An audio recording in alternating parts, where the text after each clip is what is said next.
इस वीडियो में हम देखने वाले हैं डेटाबेस आर्किटेक्चर जो होता है। 3 तरह के होते हैं, 1 टायर, 2 टायर, 3 टायर। तो तीनों में हम देखने वाले हैं क्या क्या होते हैं और तीनों में डिफरेंस क्या है। तो ये हमारा डीबीएस में का आर्किटेक्चर है जो 3 तरह में डिवाइड होता है, पहला, दूसरा, तीसरा। तो हम इसमें पहला देखने वाले हैं 1 टायर आर्किटेक्चर क्या कहता है। क्या in 1 tier architecture the database directly available to user. जो हमारे यूज़र होते हैं उनके उनके पास मतलब यूज़र क्या होता है, वो डायरेक्टली डेटाबेस को एक्सेस कर सकता है। ये फर्स्ट टायर आर्किटेक्चर में होता है। क्या user directly sit on the database and use it, and the client and server and database are all present in the same machine।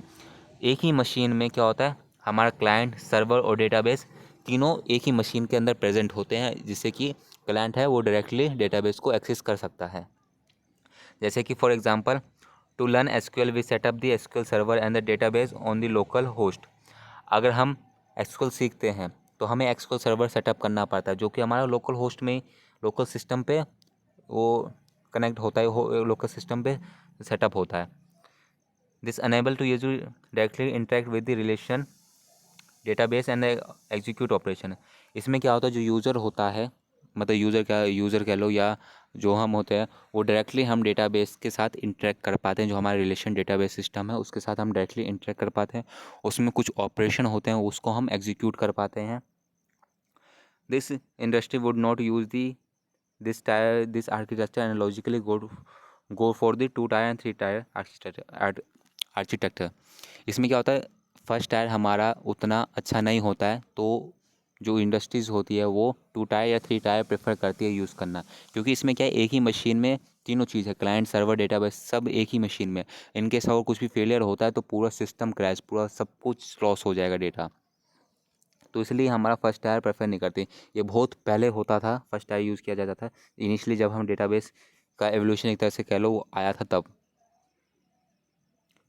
अब ये हमारा एक तरह का, जैसे ये जो फर्स्ट टायर का है वो एक तरह का डायग्राम है। जैसे हमारा लोकल डेटाबेस है, ये एप्लीकेशन है, एप्लीकेशन का डायरेक्टली डेटाबेस के साथ इंटरेक्ट कर पा रहा है। अब कुछ इसके एडवांटेज थे, जैसे कि ये सिंपल था, सिंपल आर्किटेक्चर, इसमें ज़्यादा दिमाग नहीं है लगाना पड़ेगा। एप्लीकेशन का डायरेक्टली डेटाबेस के साथ इंटरेक्ट कर पा रहा है, बीच में कोई इंटरमीडिएट नहीं है जिससे ज़्यादा कॉम्प्लेक्स हो ये। तो बहुत सिंपल था ये, और इसको सेटअप करना भी बहुत सिंपल था, क्योंकि एक ही मशीन है, एक ही मशीन को मेंटेन करना है, तो इस कारण ये बहुत सिंपल हो जाता है। कॉस्ट एफिशिएंट, अब ये बहुत सिंपल है, ज़्यादा कॉम्प्लेक्स नहीं है, तो कॉस्ट भी इसमें बहुत कम लगेगा, क्योंकि इसमें ज़्यादा हार्डवेयर रिक्वायरमेंट नहीं पड़ रही, सॉफ्टवेयर रिक्वायरमेंट पड़ रहा है, या आर्किटेक्चर ज़्यादा इतना कॉम्प्लेक्स नहीं जो ज़्यादा कॉस्ट लगे, तो ये इसमें कॉस्ट बहुत कम था। ईजी टू इम्प्लीमेंट करना भी ईजी था। अगर इसको डेटाबेस इस आर्किटेक्चर को बनाना तो इसको डिप्लॉय करना, डेटाबेस को, मशीन को डिप्लॉय करना बहुत ईजी था। और ये हमारा ज़्यादातर क्या आता है, स्मॉल प्रोजेक्ट के लिए यूज़ किया जाता है, mostly use in small project. ये छोटे प्रोजेक्ट के लिए यूज़ किया, ज़्यादा प्रोजेक्ट, बड़े प्रोजेक्ट के लिए करेंगे तो वहाँ पर बिग डेटा होता है, कॉम्प्लेक्स डेटा होता है, तो वो यहाँ पर हैंडल नहीं कर पाएगा। तो इसके लिए छोटे प्रोजेक्ट के लिए ज़्यादा अच्छा होता है। नेक्स्ट है हमारा 2 टायर आर्किटेक्चर। अब 2 टायर आर्किटेक्चर में क्या होता है, ये हमारा सिमिलर है किसके, जो हमारा क्लाइंट सर्वर मॉडल होता है उसी तरह ये सिमिलर है, उसी की तरह ये हमारा क्लाइंट सर्वर जो सर्वर मॉडल होता है उसी की तरह। जैसे कि हमारा application at the client and directly communicate with the database on the server side. अब सर्वर साइड पे हमारा क्या डेटाबेस होता है, उसके साथ हमारा क्या क्लाइंट इंटरेक्ट कर पाता है, उसी तरह हमारा ये एप्लीकेशन भी इंटरेक्ट करता है, जैसा हमारा क्लाइंट सर्वर मॉडल था उसी तरह। जैसे कि API like ODBC, JDB are used in interaction करने में डेटाबेस के साथ, ये सब यूज़ करते हैं। एपीआई की मदद से हम सर्वर के डेटा को यूज़ कर पाते हैं। The server side is responsible for the providing query processing and transaction management functionality। अब जो सर्वर साइड हमारे क्या प्रोवाइड करता है, जैसे हम क्वेरी करते हैं, क्वेरी का जो प्रोसीजर होता है वो कराता है, क्वेरी प्रोवाइड करवाता है, ट्रांजेक्शन मैनेजमेंट हो गए, जितनी फंक्शनलिटी होती है डेटाबेस के अंदर वो हमें प्रोवाइड करता है। On the client side the user interface application program and run. अब क्लाइंट साइड पे क्या होता है, जो यूज़र इंटरफेस हो गया, एप्लीकेशन जो प्रोग्राम हो गया, वो हमारा रन होता है। Application on the client side establish the connection with the server side, communicate with the DBMS। अब जो क्लाइंट साइड होता है वो हमारा सर्वर साइड के साथ कम्युनिकेट करता है DBMS की मदद से। अब advantage of this type in the maintenance and understanding are easier. इसमें क्या होता है, मेंटेन करना, समझना कि कौन किससे क्या इंटरेक्ट कर रहा है, कैसे प्रोसीजर होता है, वो सब ईजी हो जाता है इसमें। How this model is a poor performance when they are the large number of user. ये इसके भी कुछ एक तरह से लिमिटेशन है कि अगर बहुत ज़्यादा लार्ज नंबर होता है यूज़र तो ये उतना अच्छा परफॉर्मेंस नहीं कर पाता, पूरा परफॉर्मेंस होता है इसका। तो ये हमारा एक डायग्राम है, जैसे कि हमारा ये एप्लीकेशन सर्वर है, ये क्लाइंट सर्वर है। क्लाइंट सर्वर को अगर डेटाबेस के साथ इंटरेक्ट करना हो तो ये पहले एप्लीकेशन की सर्वर होगा, वहाँ से इंटरेक्ट करेगा, वहाँ से फिर जो डेटाबेस में डेटा होगा उसको एक्सेस कर पाएगा। ये सिंपली क्लाइंट सर्वर वाला मॉडल है, क्लाइंट है और सर्वर है। अब इसके भी कुछ एडवांटेज थे। एडवांटेज क्या थी, ईजी टू एक्सेस, डेटा को हमें एक्सेस करना होगा तो वो हमारा आसान हो जाता है।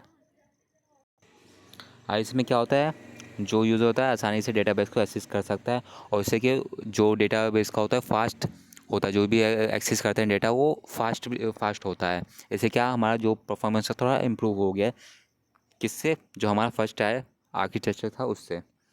स्केलेबल है, स्केलेबल क्या, we can scale the data easily and editing client and updating hardware. इसमें क्या, हमें क्लाइंट अगर जोड़ना हो तो वो भी आसानी से जुड़ जाता था, अपग्रेड करना होगा हार्डवेयर को आसानी से अपग्रेड हो जाता, उसमें कोई प्रॉब्लम ही नहीं होती थी।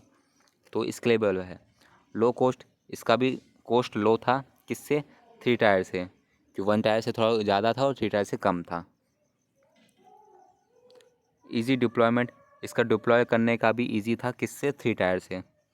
सिंपल है, सिंपल भी किससे है, 3 टायर से simple. 2 tier architecture easily understandable as well the simple because of the 2 component. Simple क्योंकि है, क्योंकि इसमें 2 कंपोनेंट है, एक है क्लाइंट है, सर्वर है, उसका ये थोड़ा इजी हो जाता है, 3 टायर से इजी है। अब ये लास्ट हमारा आता है 3 टायर आर्किटेक्चर। ये क्या है, ये हमारा इंपॉर्टेंट हो जाता है। इंपॉर्टेंट क्यों हो जाता है, क्योंकि अभी के टाइम में जितने भी कहाँ पर जहाँ पर भी हमारा डेटाबेस यूज़ हो रहा है वो हमारा 3 टायर आर्किटेक्चर के बेस पे ही है। इसी के बेस पे सारा डेटाबेस मॉडल इसी के बेस पे बना गया है। जो 1 टायर 2 टायर वो अब नहीं चलता है, 3 टायर पे ही सारा काम होता है अब। तो ये जानना भी हमारा इम्पोर्टेंट है कि ये कैसे काम करता है। तो इसमें क्या होता है, there is another layer between the client और सर्वर। जो हमारा क्लाइंट और सर्वर है उसके बीच में हमारे कुछ लेयर होते हैं। अब क्या होता है, जो क्लाइंट होता है वो हमारा डायरेक्टली सर्वर के साथ कम्युनिकेट नहीं कर सकता। 3 टायर में क्या होता है, जो हमारा क्लाइंट है वो डायरेक्टली सर्वर के साथ इंटरेक्ट नहीं कर पाता। बाकी 1 टायर 2 टायर में क्या डायरेक्टली डेटाबेस के साथ इंटरेक्ट कर पाए थे, इसमें डायरेक्टली नहीं कर पाएगा। It interact with the application server which further communicate with the database system and then the query processing transaction management take place. इसमें क्या है, जो हमारा क्लाइंट होगा वो हमारा एप्लीकेशन के सर्वर से पहले इंटरेक्ट करेगा, अब एप्लीकेशन का सर्वर फिर हमारे डेटाबेस से इंटरेक्ट करेगा, फिर उसके बाद हमें जो डेटा चाहिए वो हमें मिल पाएगा। इसमें डायरेक्टली यूज़र क्लाइंट है वो डायरेक्टली डेटाबेस को एक्सेस नहीं कर रहा, बीच में हमारा एप्लीकेशन लेयर आ जा रहा है। और उसके बाद जो डेटाबेस के अंदर जो भी क्वेरी प्रोसीजर होगा या ट्रांजिशन मैनेजमेंट होगा या फंक्शनलिटी होगी वो सारे होंगे, उसके बाद क्लाइंट के पास वो डेटा आ पाएगा। This intermediate layer act as a medium of exchange of particular data between the server and client. ये क्लाइंट और सर्वर के बीच में एक तरह का इंटरमीडिएट का काम करता है, एक एक्सचेंज का काम करता है कि डेटा को हम इसके क्लाइंट और सर्वर के बीच में एक्सचेंज का काम करेगा। डेटा इसको चाहिए तो पहले हमसे होकर गुजरेगा, डायरेक्टली एक्सेस नहीं कर पाएगा client. This type of architecture used in the case of the large and web application. यह हमारा लार्ज स्केल पे यूज़ किया जाता है, लार्ज यूज़र पे किया जाता है, लार्ज नंबर ऑफ डेटा पे यूज़ किया जाएगा। और वेब एप्लीकेशन हो गया उसमें यूज़ किया, वेब एप्लीकेशन में बहुत सारे मल्टीपल यूज़र होते हैं, उसके लिए ज़्यादा बेटर है और ये यूज़ भी किया जाता है। ये हमारा डायग्राम है, जैसे कि ये हमारा क्लाइंट हो गया, ये सर्वर हो गया, ये आपका यूज़र है। यूज़र पहले क्या, इस सर्वर से इंटरेक्ट करेगा, एप्लीकेशन के सर्वर से इंटरेक्ट करेगा। सर्वर से इंटरेक्ट करने के बाद वो फिर हमारे डेटाबेस है उसके साथ इंटरेक्ट कर पाएगा, डायरेक्टली एक्सेस नहीं कर पा रहा है। तो ये बीच में एक लेयर बन जा रहा है, किसका, एप्लीकेशन लेयर का, एप्लीकेशन सर्वर का। एप्लीकेशन सर्वर बीच में एक तरह का एक्सचेंज का काम कर रहा है। अब इसके कुछ एडवांटेज है, एडवांटेज बहुत ही अच्छे हैं, क्योंकि ये 1 टायर 2 टायर जिसमें लिमिटेशन थी उसको ये फुलफ़िल कर पा रहा है, और ये बहुत यूज़ हो रहा है तो ये बाकी से अच्छा होगा, इसलिए यूज़ हो रहा है। एनहेंस स्केलेबिलिटी, इसमें स्केलेबिलिटी ज़्यादा हो जाएगी। कैसे, distributed deploy of the application server. Application server हम क्या डिस्ट्रीब्यूटेड कर सकते हैं, डिस्ट्रीब्यूटेड सिस्टम होता है वो कर सकते हैं, मतलब एक ही टाइम पे बहुत सारे यूज़र एक्सेस कर सकते हैं, अलग अलग जगह पे हमारा डेटाबेस बना हुआ है, एक ही सेंट्रलाइज्ड नहीं है हमारा database. Now the individual connection need to be make the between the client और सर्वर। इसमें एक अलग सा कनेक्शन बनाने की जरूरत नहीं पड़ रही है क्लाइंट और सर्वर के बीच में। एक हमारा बीच में क्लाइंट के साथ ही जो एप्लीकेशन लेकर सर्वर है वही हमारा जुड़ा हुआ है, एक अलग कनेक्शन नहीं बनाना पड़ रहा है। डेटा इंटीग्रिटी, इसमें क्या होता है, maintain the data integrity since the it middle layer of the client और server, data corruption avoid and removed. इसमें क्या डेटा इंटीग्रिटी होती है और डेटा हमारा जो करेक्ट होता है, करप्ट नहीं हो पाता है, ख़राब नहीं होता है, डेटा एक सीक्वेंस फॉर्म में रहता है। कैसे? क्योंकि इसमें जो बीच का जो लेयर होता है, मिडल लेयर होता है, वो सब मैनेज करता है, जो भी करप्ट डेटा होता है उसको हटा देता है, रिमूव कर देता है। सिक्योरिटी क्या है, 3 टायर में ज़्यादा इम्प्रूव हुई है, बाकी जो 1 टायर 2 टायर थे उससे ज़्यादा इम्प्रूव हुई है। This model prevent the direct interaction with the client और server, thereby the reducing access of the unauthorised user. जो भी अनऑथराइज्ड डेटा था उसको कोई अनऑथराइज्ड जो यूज़र था वो कोई भी सर्वर को एक्सेस नहीं कर पाएगा, क्योंकि यहाँ पर क्या है, क्लाइंट डायरेक्टली सर्वर के साथ इंटरेक्ट ही नहीं कर पा रहे, बीच में एप्लीकेशन सर्वर आ जा रहा है।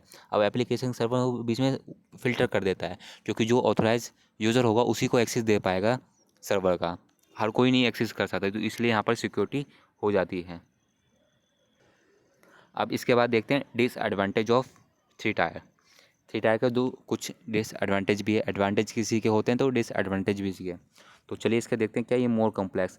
अब इतना बड़ा सिस्टम हो गया, 3 कंपोनेंट हो गए, इसको थोड़ा ये चीज़ थोड़ा कॉम्प्लेक्स बन जाता है, ये थोड़ा मॉडल कॉम्प्लेक्स हो जाता है, किससे, 1 टायर और 2 टायर से।